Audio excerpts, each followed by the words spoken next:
দৌলতদিয়া ফেরিঘাট থেকে পদ্মা নদীতে পড়ে যাওয়া বাসটি থেকে এখন পর্যন্ত নারী শিশুসহ 23 জনের মরদেহ উদ্ধার করেছে ডুবুরিরা। এর মধ্যে 22 জনের মরদেহ স্বজনদের কাছে হস্তান্তর করা হয়েছে। এখনও নিখোঁজ অনেকেই। এদিকে বিআইডব্লিউটি এর উদ্ধারকারী জাহাজ হামজার 7 ঘন্টার চেষ্টায় নদী থেকে বাসটি উদ্ধার করেছে। উদ্ধার অভিযান পরিদর্শনে গিয়ে নৌ প্রতিমন্ত্রী রাজীব আহসান জানান, মরদেহ উদ্ধারে অভিযান অব্যাহত থাকবে। আর দুর্ঘটনার কারণ অনুসন্ধানে একাধিক তদন্ত কমিটি গঠন করা হয়েছে। রাজবাড়ী থেকে আশিক মাহমুদ জানাচ্ছেন বিস্তারিত।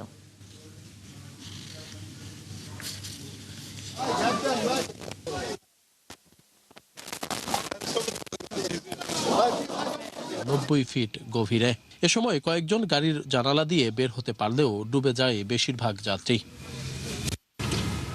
প্রত্যক্ষদর্শীরা জানায়, ঘাটে এসে হেলপারের কাছে গাড়ি রেখে বাস থেকে নেমে গিয়েছিল চালক। পরে নিয়ন্ত্রণ হারিয়ে বাসটি নদীতে পড়ে যায়। আমি আবার বাসের প্যাসেঞ্জার ছিলাম, তো আমি হঠাৎ করে অনেক কিছুক্ষণ বসে থাকার কারণে, অস্থির লাগার কারণে আমি একটু নিচে নেমে দাঁড়াই। তো আমি নামার ঠিক 3-4 মিনিট পরেই দেখি যে বাসটা এখন হেলপার চালাইতেছিল নাকি বাসের ড্রাইভার চালাইতেছিল এটা বলতে পারিনি। তো বাস দেখে আনুমানিক 25 থেকে 30 স্পিডে সোজা বরাবর এসে ডিরেক্টলি এসে নদীতে পড়ে গেল। দুর্ঘটনার খবর পেয়ে ঘটনাস্থলে ছুটে আসে ফায়ার সার্ভিস ও বিআইডব্লিউটি এর ডুবুরি দল। স্থানীয়দের সাথে উদ্ধার অভিযানে যোগ দেয় তারাও। এর কিছুক্ষণ পর বাসটি উদ্ধারে ঘটনাস্থলে আসে বিআইডব্লিউটি এর উদ্ধারকারী জাহাজ হামজা।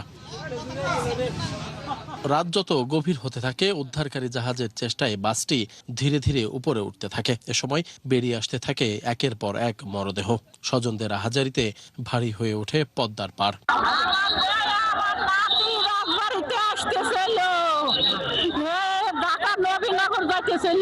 আমাদের এলাকার লোকজন, স্থানীয় লোকজন ডুবে 7 জন মানুষ উদ্ধার করছে।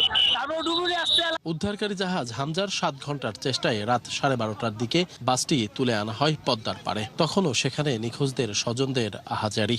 না, পাই নাই তো, আমার নাতিরে পাই নাই আর আমার মেয়েকে পাই নাই। আয়সা আক্তার সুমা। ওনারা কি গাড়ির মধ্যে ছিল? হ্যাঁ, গাড়ির মধ্যে ছিল। ওই তো অসুস্থ তো সে।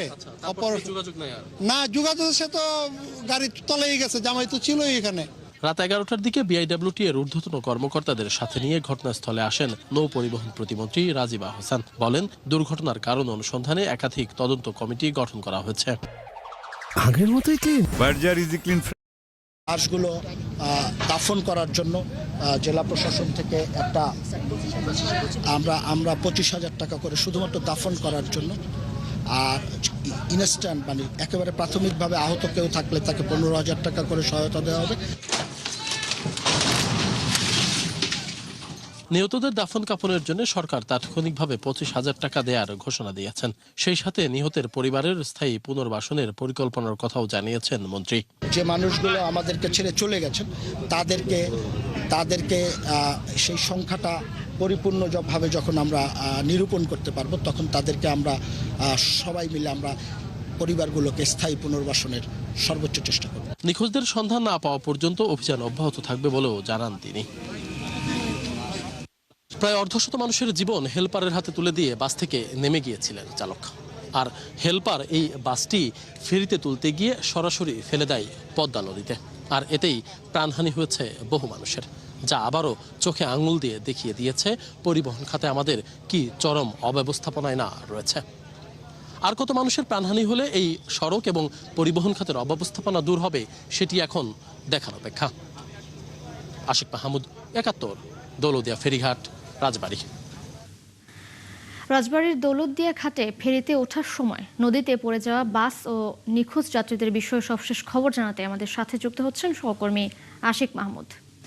আশিক, নতুন করে আরও কোনো মৃতদেহ উদ্ধার হয়েছে কিনা, উদ্ধার তৎপরতা কি এখনো চলছে কিনা, জানাবেন সে বিষয়ে। তৃষা, ধন্যবাদ আপনাকে। এই মুহূর্তে আমি যে ঘাট থেকেই বাসটি গতকাল পড়ে গিয়েছিল সেই ঘাটেই রয়েছে এবং সেই জায়গাটিতে উদ্ধার অভিযান চলছে সকাল থেকে। এখন পর্যন্ত আমরা যে 23 জনের মরদেহ উদ্ধারের খবর নিশ্চিত করেছি, তারপরে এখন পর্যন্ত আর নতুন করে কোনো মরদেহ উদ্ধার হয়নি এবং সেই উদ্ধার তৎপরতা কিন্তু চলছে। ফায়ার সার্ভিসের পাশাপাশি নৌবাহিনী উদ্ধার তৎপরতায় যোগ দিয়েছে এবং কোস্টগার্ডের ডুবুরিরাও যুক্ত হয়েছে। অর্থাৎ ফায়ার সার্ভিস, কোস্টগার্ড এবং নেভি, অর্থাৎ এই 3 তিনটি সংস্থার যারা ডুবুরিরা রয়েছেন তারা এই উদ্ধার অভিযান চালাচ্ছেন পদ্মা নদীর এই ৩ নম্বর ফেরিঘাটে। ঠিক যে জায়গাটিতে বাসটি পড়ে গেছিল সেই জায়গাটিতে তারা আসলে ডুবুরিরা পানির নিচে আসলে খুঁজে দেখার চেষ্টা করছেন যে আর কোনো মরদেহ এই জায়গাটিতে রয়েছে কিনা। এখন পর্যন্ত আমরা কিন্তু এই জায়গাটিতে বেশ কয়েকজনের স্বজনদেরকে পেয়েছি, তারা তাদের স্বজনদেরকে এখন খুঁজে পায়নি। আমরা ধারণা করছি আরও কয়েকটি মরদেহ থাকতে পারে বা আরও কয়েকজনের কিন্তু নিখোঁজ রয়েছে, এবং সে কারণেই যারা ডুবুরির যারা রয়েছেন তারা কিন্তু আসলে চেষ্টা চালাচ্ছেন যে কোনো মূল্যে স্বজনদের যাদের স্বজনের নিখোঁজ রয়েছে তাদের স্বজনদের মরদেহটি অন্তত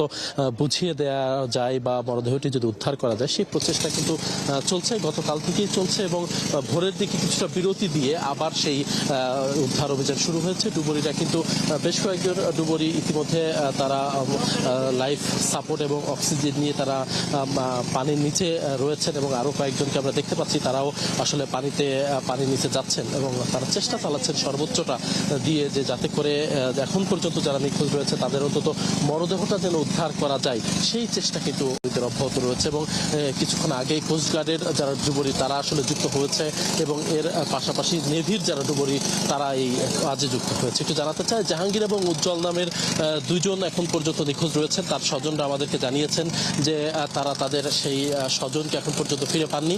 এই গাড়িতে যে সৌহার্দ্য পরিবহনে যে বাসটি দুর্ঘটনা কবলিত হয় সেই বাসেই তারাও ছিলেন, কিন্তু তাদেরকে এখন পর্যন্ত কোনো সন্ধান তারা পাননি। তারা সন্ধান দাবি করেছেন এবং স্বজনরা বলছেন যে অন্তত যদি তার স্বজনদেরকে মরদেহটিও যদি বুঝিয়ে দেয়া হয় তাহলে তারা আসলে মরদেহটি নিয়ে দাফন করতে চান।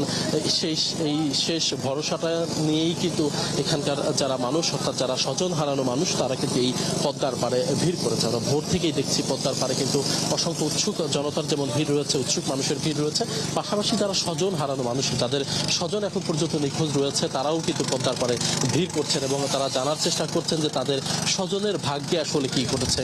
কেউ ভাই খুঁজতে এসেছেন, কেউ তার স্বজন মায়েরা এসেছেন, সবাই কিন্তু আসলে তার স্বজন বা তাদের আত্মীয় পরিজনের ভাগ্যে কি ঘটেছে সেটি আসলে জানতে চাই যে এখন পর্যন্ত 23 জনের যে মরদেহ উদ্ধার হয়েছে তার মধ্যে 22 জনের মরদেহ ইতিমধ্যে হস্তান্তর করা হয়েছে।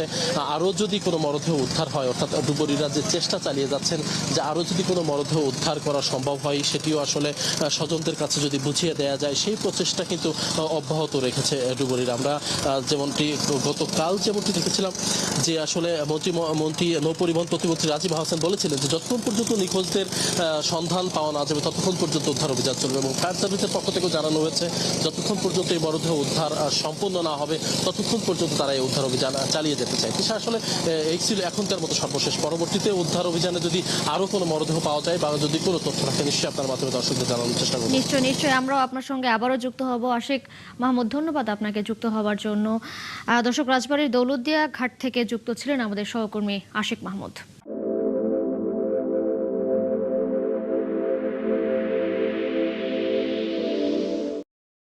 নিয়ন্ত্রণে বাট এটা দায়িত্ব আমি না, আমি হচ্ছে উদ্ধার কাজে আছি, আমি উদ্ধারকে নিয়ে কথা বলবো না। কিন্তু আপনি তো এখন উদ্ধার কাজে, আমি উদ্ধার কাজে আছি, কিন্তু উদ্ধার কাজ ছাড়া আপনার বাকি সময়টা তো আপনারা তো এইটা দেখাশোনা করেন। দেখাশোনা আমাদের আপনার সংশ্লিষ্ট প্রতিষ্ঠান আছে ওই এসএন মহোদয়। না, আপনি কি এই বিষয়ে কিছুই বলতে পারছেন না? প্লিজ, আমি এই যে সড়কটা এখন কাজ চলছে এটা আগে থেকে কেন করা হলো না? ভাই প্লিজ, এটা তো আমার দায়িত্ব না, এটা আমার টিএর দায়িত্ব তো। ওনার যে সংশ্লিষ্ট। আচ্ছা, আপনি কি টিএর লোক? আমি টিএর লোক, আমি উদ্ধার এবং নৌপথে দায়িত্ব। আপনি টিএর কোন দায়িত্বে আছেন? সকাল থেকে যে উদ্ধার, শুনে, সকাল থেকে উদ্ধার কাজের সময় আমরা সকাল থেকে 7টা থেকে এখানে আসি, আপনারা উদ্ধারের ছিলেন না, মানে আপনি ছিলেন না, মানে এইখানে যারা ছিল তাদের সঙ্গে আমরা এই টিমের সাথে সকাল থেকে আসি। আপনারা তো বিএডব্লিউটি এর কেউ ছিল না, শুনেন বিএডব্লিউটি এর কেউ ছিল না। তদন্ত কমিটির কাজ চলা অবস্থায় কেন আপনারা রাস্তা এগুলো মেরামত করতেছেন? ভাই আমি বলতেছি কি, আচ্ছা, স্থানীয়দের অভিযোগ আপনার সড়ক মেরামতের নামে আপনারা টাকা আত্মসাৎ করেন, এটা নিয়ে কি বলবেন আসলে? আসলে ভাই আপনার